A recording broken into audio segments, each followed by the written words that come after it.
This is every single fight to make next after UFC 322, Della Maddalena versus Makashev. I've got all of the key fighters from that card on the screen right now. Some winners, some losers, and you may notice there is an empty box next to all of them, and that's where their next opponent's going to go, who I have hidden around the perimeter of the screen. I'll slowly reveal those opponents one by one as the video goes on and place them where they belong on the screen. Let's start straight away with the main event. Forget the crying, forget the entertainment level, forget the disgusting fan base of filth. My boy JDM lost. He lost bad. He got dominated over 5 rounds. Luckily for him, he can make a quick turnaround. He took 0 damage. Maybe his calf might be a bit sore, according to Joe Rogan, but it probably will be a little sore. But he took 0 damage in the fight. Makhachev also didn't take any damage, which is the more important fact because he won the fight while taking 0 damage. And won the fight over 5 rounds, man. He got the takedowns, made it look easy. And let's focus on that side of things rather than just talking about entertainment level and all of this and coping and this and that. Very impressive stuff from Makhachev, moving up a division, out-grappling the higher level guy. I think grappling might be the big transition. Striking doesn't always work, but we always talk about lighter man skill, but grappling is the difference in men's MMA at least. We'll get to the co-main event in a second. Makhachev dominated JDM over 5 rounds. Can make a quick turnaround. I don't know if you can just do Makhachev versus any old random guy or an Usman that's 1-3 in his last 4 fights. Like, it's at the point now where Makhachev's at GOAT status. That's what this fight represented. That's what becoming a double champion represented. Makhachev's in the GOAT conversation. Not top 10, not top 5. He's there. He's right there at the top. And I think his next opponent needs to be something special. Somebody undefeated. Somebody dangerous. It's Ilia Topuria. We got to run it. But when do we run it is the question that I want to ask now. Look at that crafty smirk, dude. He knows something we don't about this matchup. But my take is on this situation. Islam Makhachev's next fight should be Ilia Topuria. But Ilia Topuria's got to do a title defense at lightweight, man. If Arman Tsarukyan, and this is coming up this weekend, Arman Tsarukyan versus Dan Hooker in Qatar. If Dan Hooker wins, forget it. Run Ilia Topuria versus Islam Makhachev. If Arman Tsarukyan wins, you got to do Ilia Topuria versus Arman Tsarukyan in January or February on a Paramount pay-per-view, and then run Makhachev versus Topuria in the White House. First of all, you can't just have Ilia Topuria gallivanting around divisions while he's got deserving contenders that need to have their own chance at legacy themselves in Arman if he does defeat Dan Hooker, which I assume he will. But I think we have to gamble it. We have to gamble it. Just like we gambled Makhachev JDM. Right? Was this part of Makhachev's plan to draw Topuria up to 170 where he'd have a much better chance of winning, in my opinion? Yes. But he had to gamble this fight. We could have just made the fight. We didn't. He gambled this for big legacy, double champ status. I know Ilia gambled the Oliveira fight, but that was a long time ago now. Time to roll the dice again. If Arman Tsarukyan defeats Dan Hooker, as I assume he will do, run Makhachev versus run Arman Tsarukyan versus Ilia Topuria. And if Ilia wins that with a fresh call out for Makhachev on the mic, I don't think anything will sell McGregor level pay-per-views ever again. Purely, and based on the Paramount stuff, it won't. Simply won't, because we won't have that format anymore. But it will be a similar level of fight. Not on that level of McGregor Habib. But McGregor Poirier, you know what I mean? Like the new McGregor Poiriers, the McGregor Cerrones. Like, this is a legacy, massive superstar status fight, especially if Ilia puts away Arman, who has a fan base of his own. That's massive. Like, these guys always get crazy likes on Twitter. Their interviews don't get crazy views, but their likes on Twitter are insane. Instagram likes are insane. The social media presence they have is massive. If Ilia defeats Arman, which he must do first in my opinion, we can run this fight. I just don't want to see this be a situation where Makhachev comes back in June and we're waiting another 6 months to see Ilia Topuria. That just doesn't make any sense to me. And then Ilia's moving up to welterweight, and now we got this vacant belt at lightweight. That would leave lightweight in some kind of shadow. Let's clear up the lightweight situation, have Arman Tsarukyan get the shot if he beats Dan Hooker, and then we'll build it fresh. Now Ilia's moving up. He's active, which I think might be better for him. If he gets a win in the meantime, you don't want Makhachev to be the active one. Maybe this is at the White House. Maybe they want Americans at the White House. There's no American champs, really, is there? Unless so maybe they do Jones-Pereira. Horrible to reward Jones with anything, but we're rewarding horrible people. Ilia Topuria, Islam Makhachev. Middle of the year, July pay-per-view, anything. This would be a superstar fight. This would be one of the biggest fights of all time. And this would break some records. 100% it would break some records. So, Ilia Topuria, Islam Makhachev's the matchup. Do I think Ilia would win? At 155, it's a roll of the dice. I really think so. At 170, Ilia might be asking for too much. Makhachev looked strong. I think he was sort of dehydrating at 155 in hindsight. Tough weight cut. It always was. Do I think Khabib would have done well up a weight class? Maybe judging by this, you could say a little bit better than you maybe thought he would at the time. But Makhachev looked good. Maybe it was a JDM looking shit thing. Who knows? But it was Makhachev to Topuria. That's the matchup that's got to happen. If Ilia defeats Arman and gets on the mic and calls him out, then it'll be the biggest fight of all time. JDM.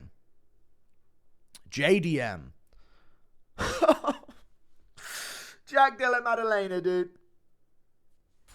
I've seen him develop as a fighter, man. I've seen him come up.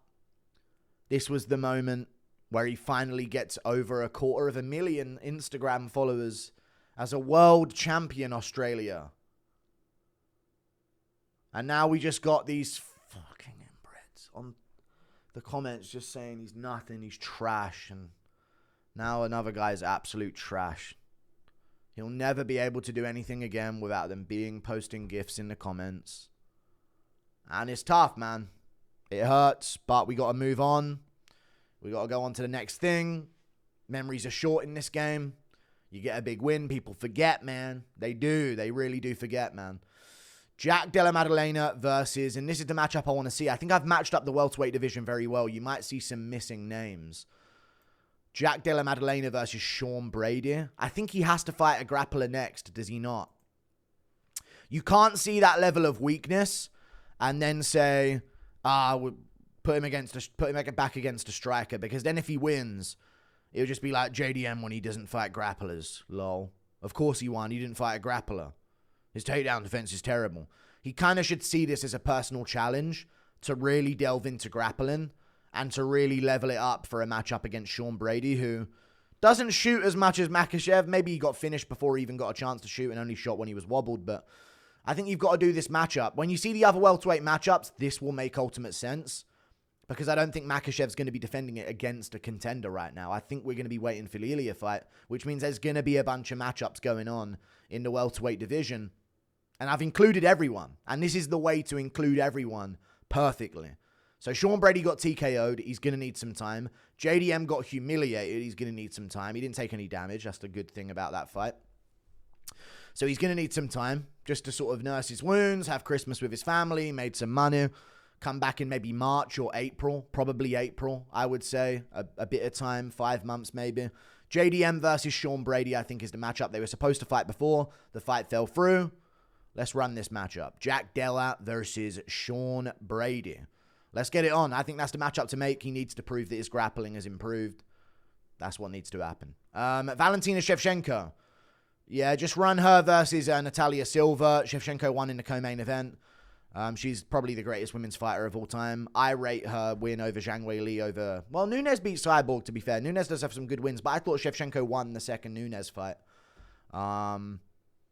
So I think Shevchenko is well on her way to being the women's GOAT of the sport. Like, everyone talks about Nunes in that way. But the Pena loss is disastrous for Nunes. It really is disastrous. And Shevchenko has been top level for a long time. She's fulfilled all the rubies on her little belt thing. So I say do Shevchenko versus Natalia Silva. Fight night main event. You can't have it on pay-per-view. She's going to stink up the card again. Worst fighter to watch. Maybe on the roster. It's awful. So put her against Natalia Silva on a fight night main event in Brazil. Punish the Brazilians with this. No, but just put it on a card. Fight night card. What's wrong with fight night cards, man? Fight night card title fights were good. Remember Figueiredo Benavidez on a fight night card? That was fun. That was like made the fight night card massive. Her presence makes the pay-per-view worse. Makashev had a stinker. of a performance. Most boring thing I've ever seen. 0 significant strikes in round 5s, worse than Chimaev. But he's usually pretty fun. So it's not like he should be shunned permanently forever because of this one. Shevchenko's always doing this shit. Pay-per-view privilege gone, in my opinion. Gone until she redeems herself. So Shevchenko versus Natalia Silva, fight night main event for Zhang Weili. Just go back and get the fucking strawweight belt, little sis. You know what I mean? I was going to say little bro, but she's a woman. Just go back and get the strawweight belt off Dern. She could lose. That could be interesting if she loses. Then you can move on with that division, you know. There's nothing to do at women's strawweight. Do Zhang Weili versus Mackenzie Dern. UFC Fight Night China main event. Like, let's fucking main event these. I don't mind a women's title fight on a Fight Night main event. That'd make it a big deal. Their presence on a pay-per-view card often hogs from like a Morales Brady Prates thing. You know, like we can have some fun ranked contender matchups. We're going to have a lot of that this year. We're going to have Adesanya coming back, Strickland coming back. The O'Malley's not a title fighter anymore, you know, Sandhagen. We're going to have a lot of these matchups where these guys don't have belts on the line, but they are superstar names. And I think that should be reserved for them while these girls are on Fight Night main events, man. Shevchenko, Natalia Silva, UFC Fight Night Brazil with a good undercard. UFC Fight Night China. Zhang Weili versus Mackenzie Dern main event. It makes sense to me. 5-rounders.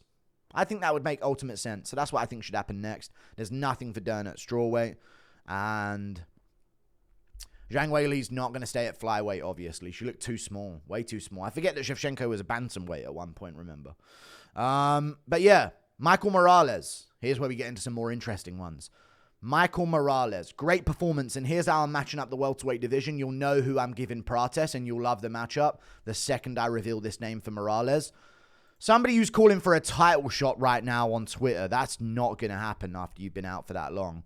That's not what we do with Makashev next. I know it's got like 20,000 fucking horde of bot likes on the post from Shavkat Rakhmonov is the name that I'm talking about. Yeah, you're not getting the title shot next, dude. You got to fight one more. And Morales and Prates took 0 damage. 0 damage. They fought for a round. Prates a round and a half. JDM 5 rounds. No damage. Like, none of these guys took damage, but JDM's going to need more time because of the humiliation. He doesn't have momentum, and he needs to fix things. Whereas Morales, Prates seem in form. I think Morales versus Rakhmonov is the matchup, and I think Prates versus Usman is the matchup. People are talking about Usman versus Makhachev. Usman's 1-3 in his last 4, but he's off a win. He's off a win. That is big, but it's Buckley. You don't want to put that against Makhachev. You beat Usman, 3 losses, Usman, all of this. Would it be crazy if Makhachev defeats full camp Usman and then you could say, well, he did it better than Chimaev? That would be, and then we were thinking about middleweight. I don't know where this could go. I'm going to try and have fun with it and ignore the horrific filth fan base that he has that I have a personal vendetta against. Morales versus Rakhmonov, though. This is the matchup, dude. 2 undefeated guys. I think they have the same record. 18-0, 18-0. I want to guess that. Maybe one of them's 19-0. I'm not sure. Maybe I'm off by that, but they're both undefeated in that range of numbers anyway, towards the late teens and 20s. So I think Michael Morales versus Shavkat Rakhmonov is a perfect matchup for a UFC Fight Night Abu Dhabi, UFC Fight Night Saudi Arabia. One of these types of fight cards. That's what you do with this one, with like an Umar versus someone co-main event. I think that's perfect. So Michael Morales versus Shavkat Rakhmonov, and then Prates versus Usman is a perfect pay-per-view edition. Add it to a pay-per-view. Maybe whenever you're going to do Tapuria's fight with Arman, if he beats Dan Hooker, you do Prates versus Usman on the same card. Or maybe you do Prates versus Usman in March or April. April probably works best, but that would be a long time away for this matchup. I'm imagining Usman wants Christmas with family at this point. Prates is probably going to celebrate Christmas after his big KO win. But don't leave him out too long.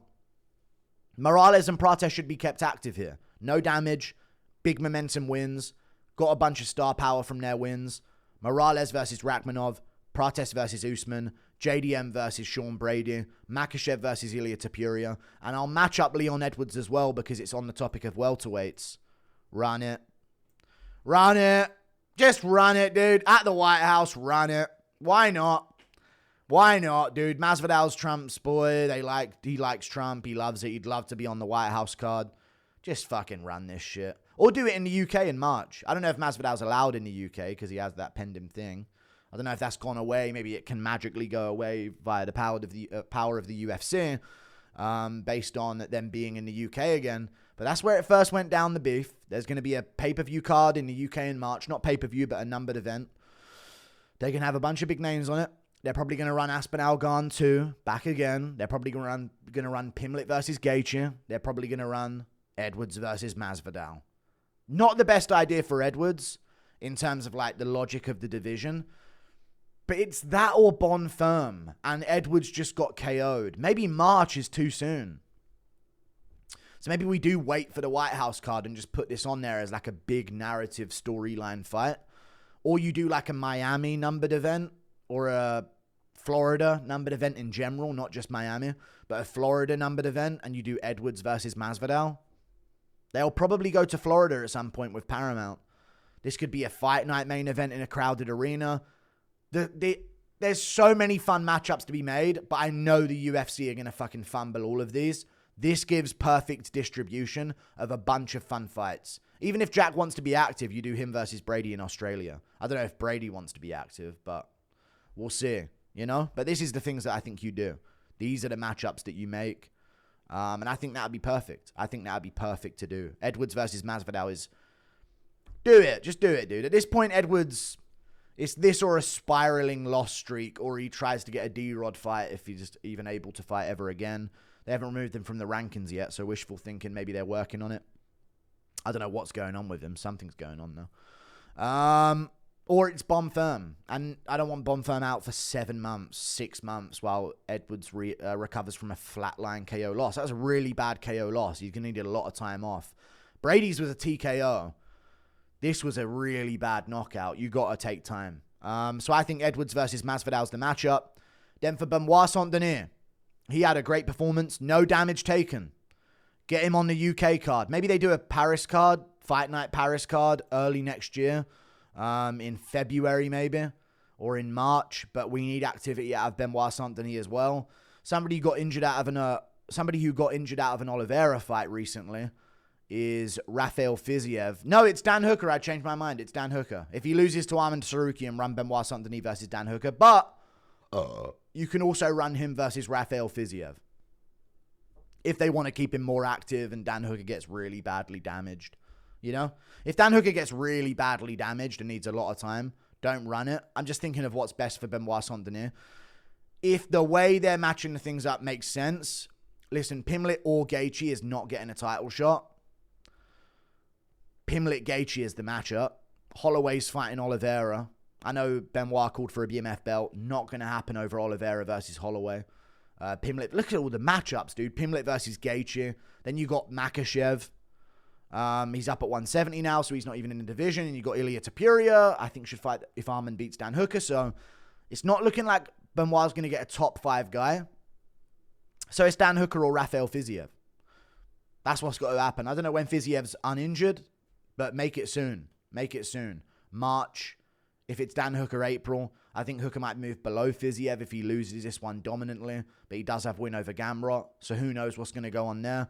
But I think Benoit Fiziev is also an option now that I think about this. Just based on keeping him active and keeping him going. Because he took 0 damage. He was going to want to get back in there. Into training camp after Christmas and New Year's. 100% he will. So Benoit Saint Denis versus Dan Hooker is the matchup to make. Bo Nickal. Man, Bo Nickal. Christ. What a victory from Bo Nickal. The last one on the card.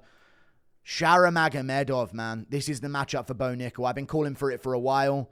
I wanted this instead of the Reina Derrida matchup. I thought it was more approachable because Shara can't grapple too well. He has some good takedown defense, but he does seem hold downable. And he also seems smaller for the middleweight division, which Bo Nickal is. I know he looked a bit bigger against Rodolfo. Crazy how that works, right? He looks tiny against one middleweight and then looks massive against another middleweight. That's the range of that division. It's like the 20-pound jump on either side really does show at middleweight beyond all other divisions. When you have a Pereira there and a Whittaker there. Or a Gastelum. You know what I mean? Like, it does show. But I think they should do Bo Nickal versus Sharamagomedov. Perfect matchup. I think it's approachable for Bo Nickal. With time, April, White House card. Bo Nickal. Prelims, guys, just to make that clear. Prelims of the White House card in June. Bo Nickal versus Sharamagomedov. I think I've cooked with these matchups, and I think these are the big ones that you need to make. And this is how you distribute things evenly and get a bunch of fight night main events and a bunch of big pay-per-view spots on the prelims and the main card. Like and subscribe. Thank you for watching. Toodle Pip. I'll see you later. Goodbye.